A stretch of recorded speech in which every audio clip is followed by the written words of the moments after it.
We often hear the terms hybrid threats and hybrid warfare in relation to events developing in Ukraine and Europe since 2014. But beyond the words as a media cliché, we have little understanding of the nature of hybrid warfare as a strategy that blends conventional warfare, irregular warfare, like guerrilla tactics, and cyber warfare with other influencing methods such as disinformation campaigns, economic pressure, and the use of proxy forces. In this presentation, Vladislav Krstev will discuss modern warfare strategies, focusing on hybrid warfare and hybrid threats. His lecture summarizes the core messages from the course New Wars, Modern Hybrid Wars and Hybrid Threats in Southeast Europe, developed within the framework of Learning Project. Can you tell us more about the hybrid warfare course? What is your background and research interests? What were your challenges as a key coordinator of the initiative? Why choose this topic? And how it is important for European societies? Do you think we are at a historical turning point when European nations face the need to learn and understand the war? Certainly. First, thanks for having me. The hybrid warfare course provides an in-depth exploration of the evolving nature of hybrid threats, with a particular focus on Southeast Europe.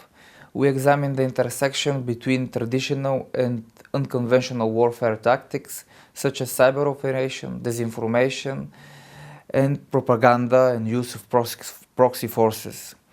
The course covers both theoretical framework and practical examples, with a particular attention to the EU and NATO, as well as case studies on Russian hybrid operations in the Balkans and Ukraine.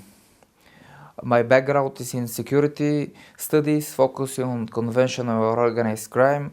However, hybrid warfare is an exciting topic because of its increased prevalence in modern conflicts. It mainly involves how state and non-state actors exploit vulnerabilities across different domains. One of the main challenges in coordinating this course was keeping the content current, given the rapidly evolving nature of hybrid threats. It was also essential to balance the diverse backgrounds of participants, ensuring the material was accessible yet challenging. We chose this topic because hybrid warfare represents a significant and growing threat to European security. Understanding these tactics are crucial for European societies to protect their stability and democratic values. Given the blurring lines between war and peace, European nations must adapt to these new challenges, making this course timely and essential for building resilience against threats. Vladislav, could you start by explaining what hybrid warfare is? Absolutely. Hybrid warfare combines conventional and unconventional military tactics with irregular methods like cyber attack, disinformation, campaigns, economic pressure. The goal is to achieve strategic objectives without triggering a full-scale conventional war that might provoke a strong international response. Oh, that sounds complex. Can you provide some historical context or examples of hybrid warfare? One prominent example is the annexation of Crimea in 2014. This operation involved conventional military forces, irregular forces, and non-military measures such as cyber attacks and information warfare in order to destabilize Ukraine and annex Crimea with minimal direct military confrontation. Another example is Hezbollah's tactics against Israel. It involves combining guerrilla warfare with rocket attacks and psychological operation. When discussing war, the battlefield is the first and most natural association. However, there are subtle and invisible operations that affect the outcomes of a campaign. Could you elaborate on the role of cyber attacks in hybrid warfare?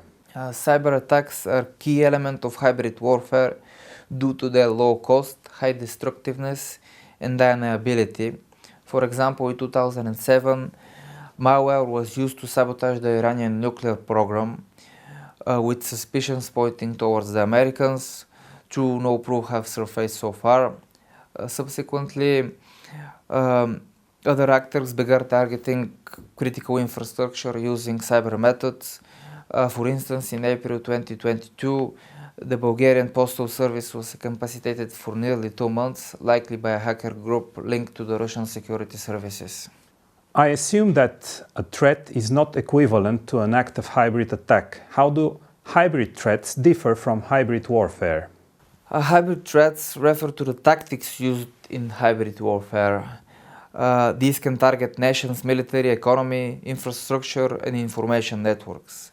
Hybrid warfare is the strategy that uses these threats in coordinated manner to achieve specific political and military objectives. So hybrid threats are the tools, while hybrid warfare are the overarching strategy. What are some typical components of hybrid threats? Hybrid threats typically include a mix of conventional military tactics, irregular tactics like guerrilla warfare, cyber attacks, disinformation and psychological warfare, economic pressure, and political subversion. These components can be used independently or together to exploit an adversary's vulnerabilities in order to achieve strategic goal without triggering a full-scale conventional war. You have mentioned cyber attacks. Could you delve further into the information warfare? Certainly. Information warfare involves spreading disinformation, propaganda and fake news to influence public opinion and undermine trust in institutions. A notable example is the 2016 US presidential election, which saw numerous cyber attacks and disinformation campaign in order to influence the outcome and create political instability. In Bulgaria, for instance, disinformation campaigns have focused on spreading anti-Western narratives, promoting the idea that Western countries, particularly the US and EU, are undermining Bulgarian sovereignty and culture.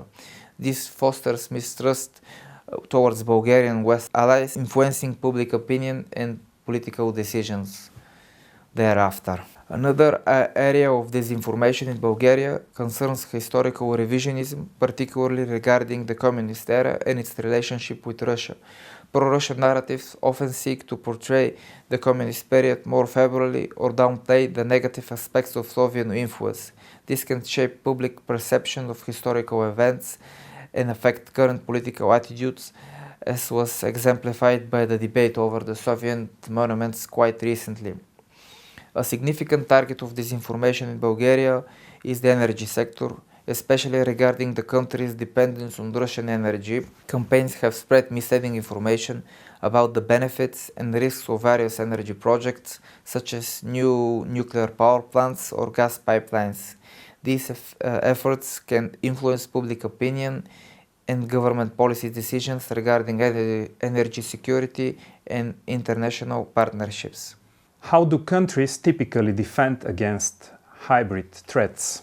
Defending against hybrid threats requires a comprehensive approach. This includes strengthening cyber defenses, improving intelligence and information sharing mechanisms, enhancing public awareness and media literacy to counter disinformation, and building resilient infrastructure. Additionally, international cooperation and alliances such as EU and NATO are crucial in deterring and responding to hybrid threats. How can hybrid warfare be counteracted on both strategic and tactical levels? Yes, strategically countering hybrid warfare involves enhancing cybersecurity, fostering international cooperation, and building resilient institutions.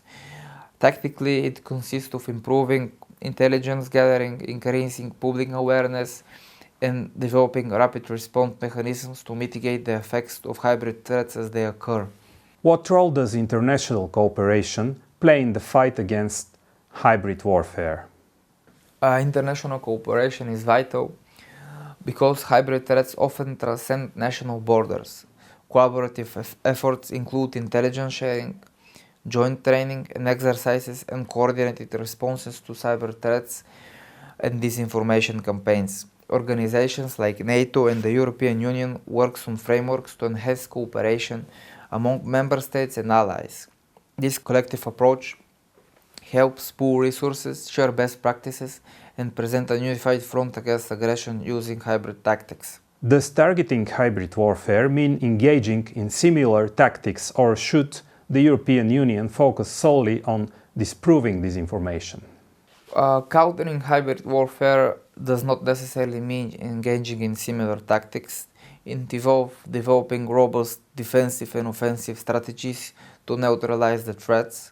For the EU, this could include developing disinformation and enhancing cyber defenses, and collaborating with member states to create a unified policies and responses to hybrid threats. As a relatively new phenomenon that is difficult to grasp in its physical dimensions, hybrid warfare seems elusive, hard to assess, and sometimes even harmless. At the same time, its negative effects could become even more significant in the scope of the technological advancements in artificial intelligence. So, can you discuss the ethical implications of hybrid warfare? Hybrid warfare raises significant ethical concerns, particularly because it often targets civilian infrastructure and manipulates information to influence public opinion. These tactics often blur the lines between combatants and non-combatants, potentially causing unintended harm to civilians. Additionally, disinformation and propaganda undermine democratic processes and erode trust in institutions, negatively affecting societal stability and governance. And how might hybrid warfare evolve with the advent of artificial intelligence? Certainly, artificial intelligence will significantly impact hybrid warfare by enhancing sophistication of disinformation campaigns and cyber attacks. Artificial intelligence can create highly convincing deepfakes, automate the spread of fake news, and help analyze vulnerabilities more efficiently. This evolution necessitates advanced countermeasures, including artificial-driven detection systems and continuous adaptation of defensive strategies to stay ahead of the emerging threats. At the end of your introduction to hybrid warfare, I would like to ask you for further advice for our course trainees who are curious to get deeper into the problem area. First, what are the upcoming trends in research and policy making in this area? Second, can you outline some sources for further reading and expanding one's knowledge on hybrid threats and warfare? Well, future research should focus on developing better detection and attribution methods for cyber attacks and disinformation campaigns, enhancing critical infrastructure resilience, and understanding information warfare psychological and social impacts. Policymakers should prioritize creating robust legal and regulatory frameworks to address hybrid threats, promoting international cooperation, and investing in public education to improve media literacy and resilience against disinformation.